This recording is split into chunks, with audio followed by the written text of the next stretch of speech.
रणबीर अलाहाबादिया के एक कमेंट ने पूरे इंडिया में भूचाल ला दिया। Watch your parents have every day for the rest of your life. क्या हो गया रणबीर भाई को? और अपने पकड़ लीजिए तुरंत। और would you join in once and stop it forever? Social media पर लोग उसको गालियां देने लगे, पार्लियामेंट से लेके पुलिस तक हर कोई इसमें इन्वॉल्व हो गया। इसके प्रीवियस सारे एपिसोड्स में जितने भी सारे लोगों ने पार्टिसिपेट किया था, जितने भी सारे इन्फ्लुएंसर्स ने पार्टिसिपेट किया था, सब पे एफआईआर कर दी गई। उसके बाद तुरंत ही रणबीर अलाहाबादिया ने एक अपॉलॉजी स्टेटमेंट जारी किया, लेकिन लोग रुके नहीं, उसको डेथ थ्रेट्स आने लगी। इशू इस लेवल तक चला गया कि रणबीर को सुप्रीम कोर्ट तक जाना पड़ा कि भाई मुझे प्रोटेक्शन दो, मेरे खिलाफ एफआईआर जो इतनी सारी हो रही है उसे रोक दो, मैंने इतना बड़ा भी क्राइम नहीं किया है, मैंने सिर्फ एक गलती की है। नॉट जस्ट दैट, समय रैना को अपने चैनल से पूरे शो के इंडियाज गॉट टैलेंट के सारे वीडियोस यूट्यूब से निकालने पड़े। नॉट जस्ट दैट, उसे शो भी पूरा कैंसिल करना पड़ा है। रणबीर और समय दोनों ने सोचा भी नहीं होगा कि उस कमेंट को लेकर इतना बड़ा बवाल बन जाएगा कि वो एक इंडिया की रीसेंट टाइप की सबसे बड़ी कंट्रोवर्सी बन जाएगी। वैसे इंडिया में जो एक्चुअल इश्यूज है उनको लेकर कभी इतनी बड़ी कंट्रोवर्सी नहीं होती, जैसे एयर पोल्यूशन हो गया, रेप केसेस, मर्डर्स, करप्शन, इतने सारे बड़े बड़े स्कैम्स, उनको लेकर कभी आज तक इंडिया में इतनी बड़ी कंट्रोवर्सी नहीं हुई है, जो एक इन्फ्लुएंसर के, एक कंटेंट क्रिएटर के एक स्टेटमेंट की वजह से होगी। ये कंट्रोवर्सी की जस्ट कुछ दिन पहले निखिल कामत का एक पॉडकास्ट आता है यूट्यूब पर, शायद आप में से काफी लोग उसे देखते भी होंगे। तो ब्रायन जॉनसन करके एक साइंटिस्ट है जो अपने आप पर एंटी एजिंग एक्सपेरिमेंट कर रहे हैं। तो ब्रायन जॉनसन जो अपनी वीडियोस भी डालते रहते हैं यूट्यूब पे, वो अपना एज रिवर्स करने की कोशिश कर रहे हैं। तो वो खुद को लेकर बहुत सेल्फ कॉन्शियस है, खुद की हेल्थ को लेकर बहुत ज्यादा कॉन्शियस है। तो वो जब निखिल कामत के पॉडकास्ट पर आए थे तो उन्होंने पॉडकास्ट बीच में ही छोड़ दिया, बिकॉज वो पॉडकास्ट जहां पर शूट हो रहा था वहां पर जो एयर क्वालिटी थी वो उनके लिए गंदी थी, वो उनके लिए हानिकारक थी।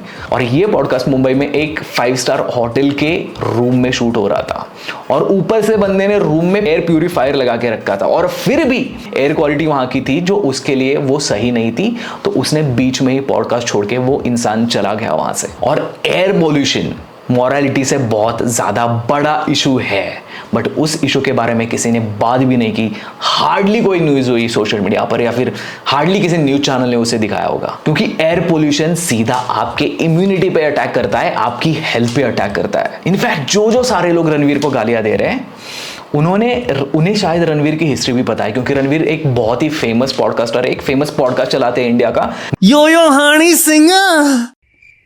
और अगर आप रणबीर का कंटेंट देखोगे, उसकी पिछली हिस्ट्री देखोगे, तो he makes really clean content. In fact Indian government ने अभी रणबीर अलाहाबादिया को एक अवार्ड भी दिया था।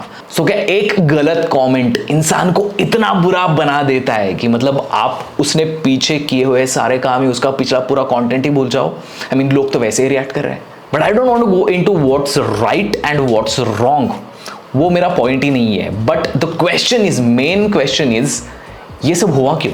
ये इतना बड़ा बवाल कैसे बन गया? ये उतना बड़ा बवाल है भी नहीं।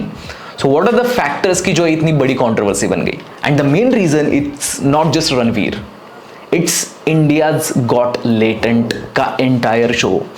इस फिल्म में जो जिस तरीके की लैंग्वेज बोलते हैं या फिर रिमार्क्स यूज किए जाते हैं, जिस तरीके के डायलॉग्स यूज किए जाते हैं, बहुत सारे लोगों को ये ऑलरेडी पसंद नहीं था। क्योंकि इंडियाज गॉट टैलेंट का आप अगर एक फैन बेस देखोगे तो ज्यादा से ज्यादा ऐसे लोग हैं 18 जिनकी एज है बिटवीन 18 टू 24-25, यानी कॉलेज जाने वाला एज ग्रुप। क्योंकि कॉलेज गोइंग लोगों को ऐसा कंटेंट, ऐसा फ्रेंडली कंटेंट ज्यादा पसंद आता है, तो उनका फैन बेस ही अलग है। लेकिन बहुत सारे ऐसे लोग थे जिनको पता ये जो कुछ भी होता है, जिस तरीके की लैंग्वेज यूज की जाती है, जिस तरीके की बातें की जाती है शो पे, वो बिल्कुल भी पसंद नहीं था। और उन लोगों को एक चांस मिल गया टू फायर बैक। शायद आप लोगों को पता होगा कि ऐसी एक कंट्रोवर्सी हुई थी जब ऑल इंडिया बकचोदन AIB ने एक शो किया था विथ रणवीर सिंह एंड अर्जुन कपूर।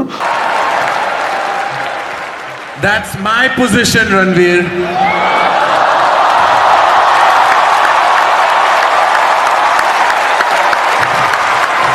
वो भी मतलब एक ऐसी इतनी बड़ी कंट्रोवर्सी बन गई कि उसके बाद लिटरली ऑल इंडिया बकचोद के चैनल का यूट्यूब चैनल उनको बंद करना पड़ा।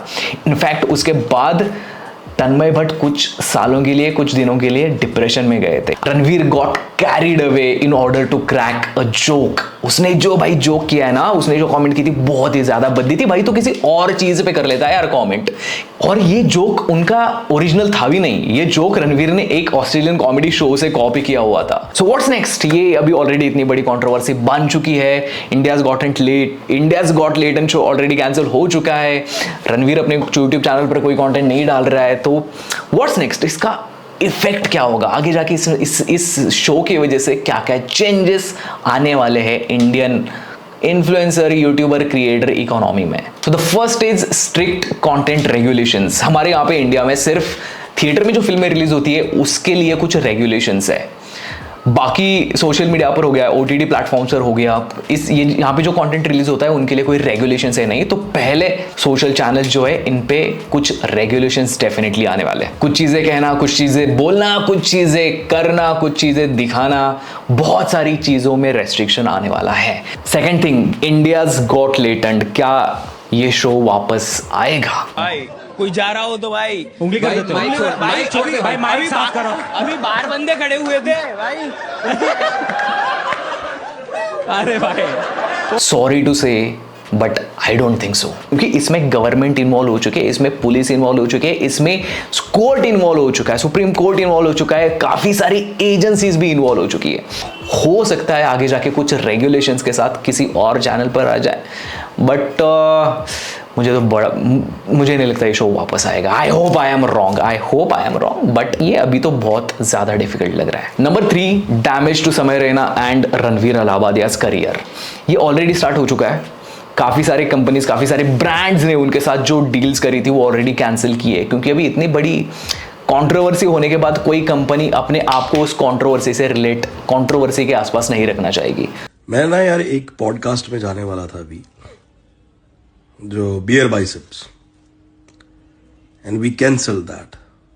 तो ये ऑलरेडी स्टार्ट हो चुका है और इसका इफेक्ट शायद बाकी इन्फ्लुएंसर्स पे भी होगा जो उनके आसपास है। तो शायद हो सकता है कि अभी ब्रांड जो है, कंपनीज है, ऐसा कंटेंट प्रोड्यूस करना या फिर ऐसा कंटेंट के साथ ऐसा कंटेंट स्पॉन्सर करना प्रेफर करेगी जो कंटेंट क्लीन हो, ताकि इनका नाम खराब ना हो। हाँ, अभी उससे बाकी इन्फ्लुएंसर को और अपॉर्चुनिटीज मिल सकती है जो एक क्लीन कंटेंट बनाते हैं। And fourth question is, will this be the end of Samay Raina and Ranveer's career? And the answer is no, absolutely not, chance ही नहीं है। बहुत इनका ऑलरेडी एक फैन बेस, ऑलरेडी एक व्यूअर बेस ऑलरेडी एक बन चुका है। ऐसा नहीं है कि इनका सारा का सारा कंटेंट गंदा नहीं, इन्होंने अच्छा कंटेंट भी काफी सारा बना के रखा है। सो उसका जो फैन बेस है, उनके पहले कंटेंट का जो फैन बेस है, उनका जो ब्रांड बन चुका है, उनका एक फैन बेस है जो अभी भी उनका कंटेंट देखना पसंद करेगा। नो मैटर ये कंट्रोवर्सी है जो 3-4 महीने बाद, 6 महीने बाद लोग भूल जाएंगे and they will be back. शायद ये शो आएगा वापस, I doubt, but Samay Raina as an influencer या comedian and Ranveer as a podcaster, content creator, they will definitely be there and they will bounce back stronger. So ऐसा कुछ effect उनके career पे नहीं होने वाला है। So what do you think, क्या इंडियाज गॉट लेटेंट वापस आएगा? क्योंकि ये बहुत काफ़ी फेमस हो चुका था शो। एक एवरेज वीडियो पर 30-30 मिलियन व्यूज आ रहे थे, यानी लगभग 3 करोड़ के आसपास हो गए। तो व्हाट डू यू थिंक, ये शो वापस आएगा या फिर आना चाहिए या फिर नहीं आना चाहिए? तो क्यों आना चाहिए? Let me know in the comments and do subscribe to the channel. I will see you in the next video.